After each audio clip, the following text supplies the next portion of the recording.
Bismillahirrahmanirrahim. Assalamualaikum warahmatullahi wabarakatuh. Anak-anak, kita sekarang masuk ke bab yang selanjutnya, yaitu tentang getaran.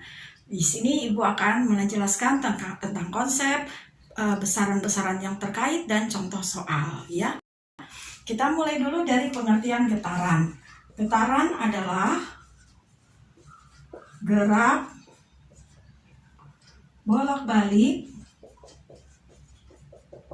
melewati titik keseimbangan.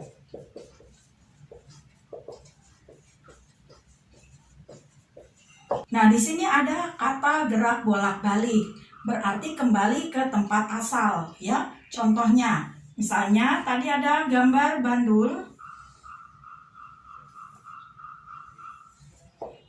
Ini adalah posisi A, posisi B, dan posisi C. Yang dimaksud dengan titik keseimbangan adalah tempat di mana bandul itu diam atau tidak sedang diberikan gangguan, ya. Maka yang dimaksud di sini adalah titik B. Jadi apabila benda itu melakukan gerak bolak-balik, Ibu mulai dari A, lalu melewati titik B atau titik keseimbangan, menuju ke C dan kembali lagi ke A, maka ini dikatakan telah melakukan gerak bolak-balik. Gerakan dari A ke B, ke C, kembali ke B dan ke A, ini yang disebut dengan gerakan satu ayunan penuh.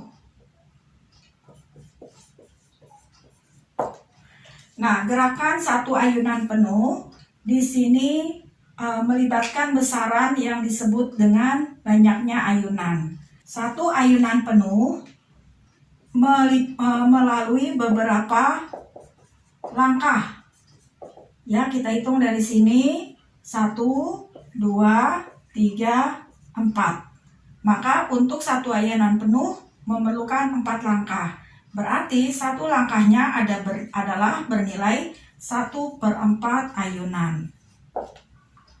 Apabila bandul itu bergerak dari A ke B kemudian ke C, nah ini berarti 2 langkah.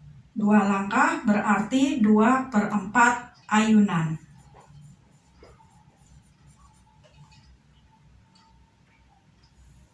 Gerakan bandul dari A ke B, C, kembali ke B, ke A, dan ke B, ini berarti telah melewati berapa langkah?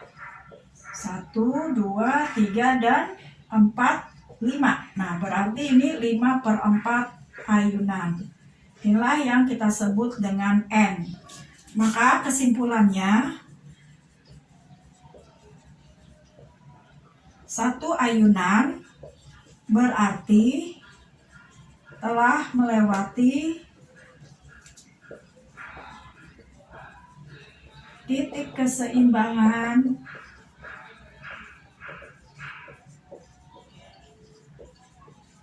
sebanyak 2 kali. Ya, jadi B-nya 2 kali dilewati. Jika terjadi 10 ayunan, maka titik keseimbangan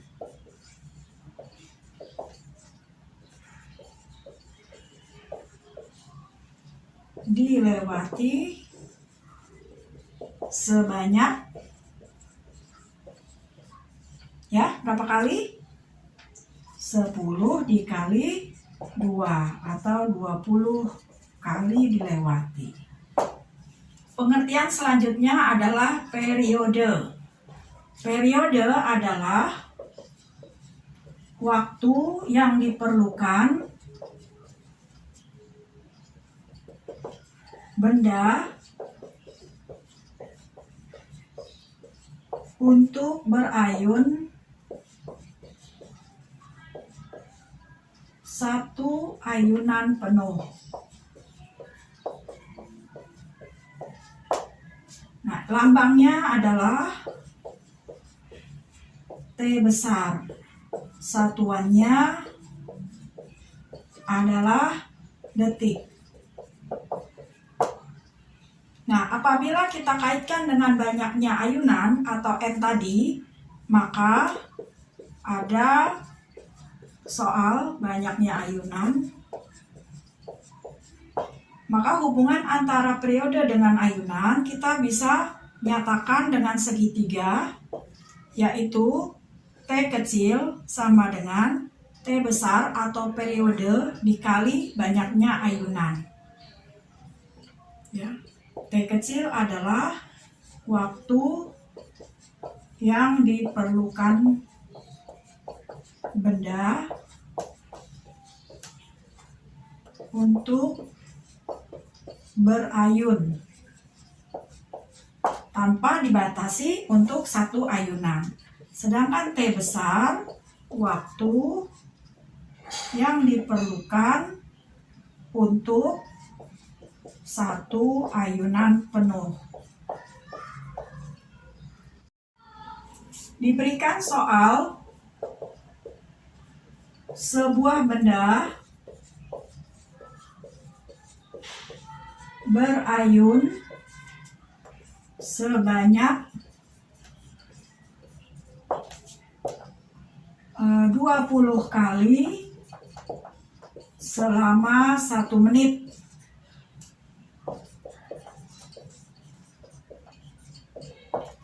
Berapakah periodenya? Nah, kita kembali ingat segitiganya ya. Ini huruf T kecil, yaitu waktu yang diperlukan untuk berayun, T besar periode, dan N banyaknya ayunan. Untuk soal ini kita buat dulu diketahuinya, yaitu sebuah benda berayun sebanyak 20 kali. Nah, ini berarti N-nya, 20 kali ayunan. Kemudian selama 1 menit adalah waktu untuk 20 ayunan, bukan untuk 1 ayunan, berarti T-nya T kecil. 1 menit. 1 menit sama dengan 60 detik. Nah, berarti yang ditanyakan berapakah periodenya? Maka jawab periode adalah T kecil dibagi N. Berarti 60 detik dibagi 20 kali sama dengan 3 ya. Ini satuannya adalah 3 detik. Konsep yang berikutnya adalah tentang frekuensi. Frekuensi adalah banyaknya ayunan dalam 1 detik. Ya, jadi lambangnya adalah F dan satuannya 1 per detik, atau ada juga yang menyebutnya Hertz. Kita langsung saja ke contoh soal. Misalnya, sebuah benda melakukan ayunan sebanyak 20 kali dalam 1 menit. Nah, tadi kan frekuensi adalah banyaknya ayunan dalam 1 detik. Kalau dalam 1 menit 20 kali, berarti dalam 1 detik tidak sampai 20. Logikanya seperti itu. Nah, hubungan antara frekuensi dengan banyaknya ayunan dan waktu bisa dinyatakan dengan menggunakan segitiga, bahwa frekuensi adalah N dibagi dengan T. Maka untuk soal ini kita bisa buat diketahui, yaitu N-nya 20 kali, T-nya 1 menit. Ini kita ubah jadi detik, yaitu 60 detik. Kemudian yang ditanya adalah frekuensi. Maka jawabnya adalah frekuensi sama dengan, kita tutup frekuensinya, yaitu N per T kecil. Berarti 20 dibagi, ini 60 ya, dalam 60 ya, dibagi 60. 20 kali ayunan dibagi 60 detik. Jadi sama dengan 1/3, 1 per detik, 1/3. Jadi detiknya masih ada di bawah ini. Nah, inilah yang disebut dengan 1/3 Hz. Apabila benda yang berayun sebanyak 20 kali dalam waktu 60 detik, maka diperoleh periodenya adalah 60 dibagi 20 sama dengan 3 detik. Kemudian frekuensinya adalah 1/3 Hz. Maka ini ada hubungan antara periode dengan frekuensi, yaitu periode adalah 1 dibagi frekuensi, atau boleh juga disebut frekuensi 1 dibagi periode. Demikian dapat disimpulkan bahwa periode berbanding terbalik dengan frekuensi.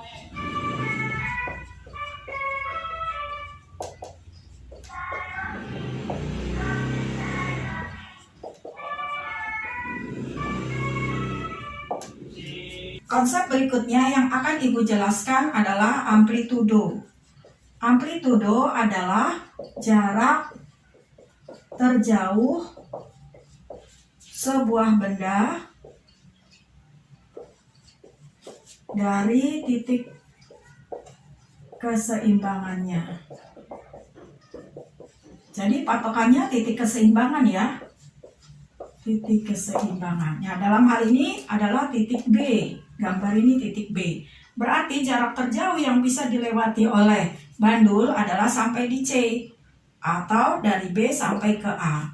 Maka jarak dari B sampai ke C itu sama dengan jarak B sampai ke A. Inilah yang disebut dengan amplitudo. Nah, ayunan bandul ini lama-kelamaan akan melemah karena energinya mulai habis dan kemudian diam. Ketika dia melewati tempat yang sudah tidak lagi maksimal, misalnya di sini C aksen, maka jarak B sampai C aksen disebut dengan simpangan saja, bukan amplitudo lagi ya. Nah, satuannya boleh menggunakan sentimeter, boleh juga menggunakan meter ya. Pada umumnya adalah sentimeter karena biasanya soal-soal ini menggunakan besaran-besaran yang kecil untuk amplitudonya. Lambangnya adalah A. Nah, apabila Ibu tanyakan sebuah benda berayun dari A ke B lalu ke C, atau dari A ke C, itu diukur panjangnya adalah 10 cm, maka berapakah periodenya? Berapakah amplitudonya?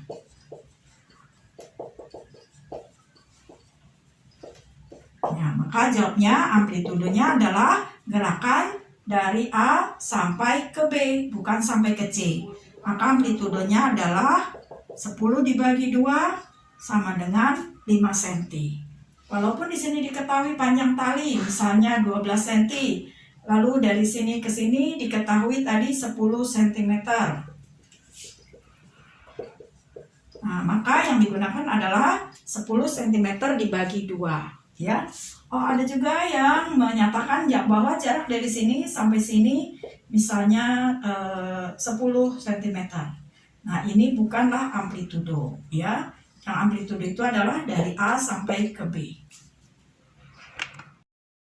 Selain ayunan bandul, kita juga mengenal benda-benda lain yang bergetar, yaitu misalnya pegas ya. Contohnya di sini, pegas yang digantungkan, ini posisi awal. Ketika pegas itu masih diam, jadi karena diberi beban, maka pegas ini menjadi turun atau panjangnya di sini.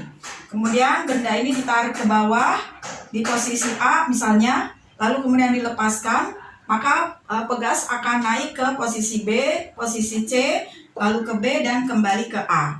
Posisi A, B, C, B, A, gerakan A, B, C, B, A adalah gerakan satu getaran penuh, ya. Demikian juga pada penggaris yang ditekan ujungnya pada meja. Nah, ini ketika dia posisi diam di B atau disebut juga posisi titik keseimbangan, ketika ditarik ke A, maka bergerak dari A, B, C, B, A. Ini juga disebut dengan satu. Ya, soal yang pertama, perhatikan gambar pompa air berikut. Ini ada air tanah, ya. Satu ember dapat ditampung setelah tuas pompa air dipompa sebanyak 5 kali. Jika seseorang memompa 3 ember air dalam 5 menit tanpa henti, maka berapakah periode gerakan tuas pompa tersebut? Nah, ini berarti bahwa kalau satu ember sebanyak 5 kali, maka kalau 3 ember, ya betul, kalau 3 ember adalah 5 kali 3, jadi 15 kali. 15 kali itu kita nanti masukkan dalam N. Diketahui N sama dengan 5 kali 3 sama dengan 15 kali. Kemudian waktunya selama 5 menit. Nah, 5 menit ini sama dengan 5 dikali 60 sama dengan 300 detik. Nah, berarti apabila ditanyakan periodenya, maka jawabnya adalah periode waktu dibagi dengan banyaknya gerakan, ya. Berarti 300 second dibagi 15 kali. Maka jawabannya adalah 20 second. Ya, pakai logika juga bisa. Ini kan ditanyakan waktu untuk satu getaran. Kalau waktu untuk 15 getaran adalah 300 second, berarti kalau waktu untuk satu kali saja berarti 300 dibagi 15. Demikian caranya menjawab soal ini. Baik, soal yang kedua, perhatikan gambar ayunan berikut. Ayunan bandul. Jika bandul diayunkan dari P sebanyak 1/4 ayunan, maka bandul akan berhenti di titik mana, ya? Nah, pilihannya ada Q, R, S, dan T. Nah, kita tahu tadi apabila benda bermula dari P, maka dia harus berakhir juga di P. Nah, untuk melewatinya, kita akan melalui 4 tahapan. Kalau dari P ke R, lalu ke T, dan kembali lagi ke R, kembali ke P, ini berarti melalui 4 tahapan. Nah, maka berarti dari P ke R adalah 1/4 ayunan. Nah, maka soal ini dijawab bahwa akan berhenti di titik R. Kenapa tidak dititiki? Karena nanti gerakannya 1, 2, 3, 4, 5, 6, 7. Soal nomor 3, benda A bergetar dengan frekuensi 10 Hz. Kita buat dulu diketahuinya. Diketahui frekuensi dari benda A 10 Hz. Kemudian benda B bergetar dengan periode, berarti periode lambangnya T. Dari benda B 0,25 second. Benda A dan benda B bergetar bersamaan, jadi digetarkan bersamaan waktunya. Jika benda A telah bergetar sebanyak 30 kali, maka benda B telah bergetar sebanyak berapa kali? Maka ditanya benda B telah bergetar sebanyak berapa kali. Ini kita lihat dua besaran yang berbeda. Jadi kalian boleh memilih frekuensinya diganti jadi periode, atau yang periode ini diganti jadi frekuensi. Ibu akan mengganti periode saja. Jadi periode dari benda B ibu ganti menjadi frekuensi dari benda B. Ya, frekuensi benda B itu adalah 1 dibagi periode benda B. Berarti 1 dibagi 0,25. Itu sama saja kita menghitung atas kali 100 bawah kali 100. Jadi 100 dibagi 25 sama dengan 4 Hz. Nah, frekuensi benda B 4 Hz, frekuensi benda A 10 Hz. Lalu kita lihat hubungan antara frekuensi dengan banyaknya ayunan, yaitu frekuensi sama dengan N dibagi dengan T. Nah, terlihat di sini bahwa antara frekuensi dengan banyaknya ayunan atau banyaknya getaran berbanding lurus. Maka kita bisa cari dengan menggunakan perbandingan. Frekuensi benda A dibagi frekuensi benda B sama dengan banyaknya getaran benda A dibagi banyaknya getaran benda B. frekuensi benda A 10 Hz, frekuensi benda B 4 Hz. Nah, yang ini ya yang telah kita rubah. Maka apabila NA 30 kali, maka NB-nya sama dengan berapa? Maka dalam hal ini NB sama dengan 4 Hz dikali 30 dibagi 10.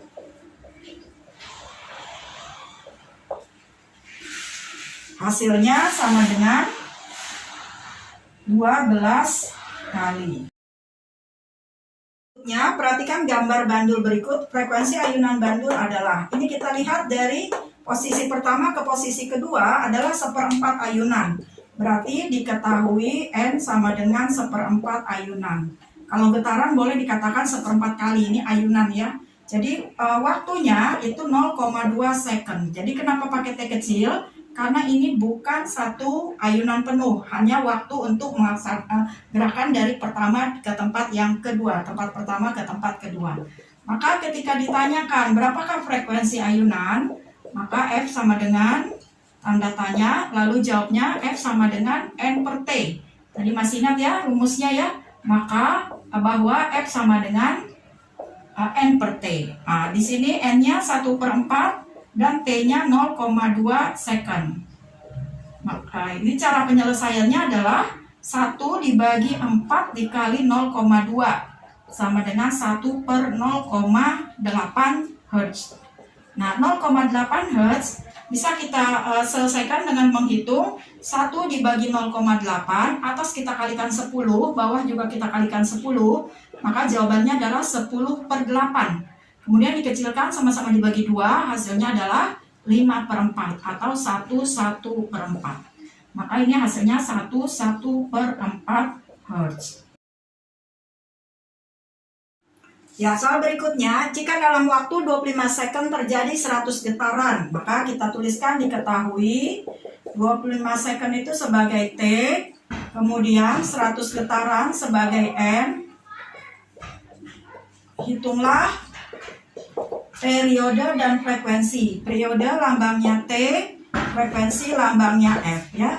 Kita ingat lagi segitiganya. Kalau mencari periode, T kecil dibagi dengan N. Kalau mencari frekuensi, N dibagi dengan T. Maka kita menjawabnya T sama dengan T besar atau periode, T kecil dibagi N, berarti sama dengan 25 second dibagi 100 getaran. Jadi sama dengan 1/4. Satuan periode adalah second atau detik. Nah, frekuensi boleh kita gunakan rumus N dibagi T atau 100 dibagi 25 sama dengan 4, atau kita gunakan 1 dibagi periode. Jadi 1 dibagi 1/4 sama dengan 1 dikali 4/1. Baiklah anak-anak, itu Ibu cukupkan sampai di sini dulu contoh latihan soalnya. Kalian bisa mencari soal-soal yang lain dari buku cetak atau dari internet ya. Dan boleh nanti menanyakan apabila ada hal-hal yang kurang bisa dipahami. Demikian, mohon maaf dengan segala macam kekurangannya. Ibu akhiri. Wassalamualaikum warahmatullahi wabarakatuh.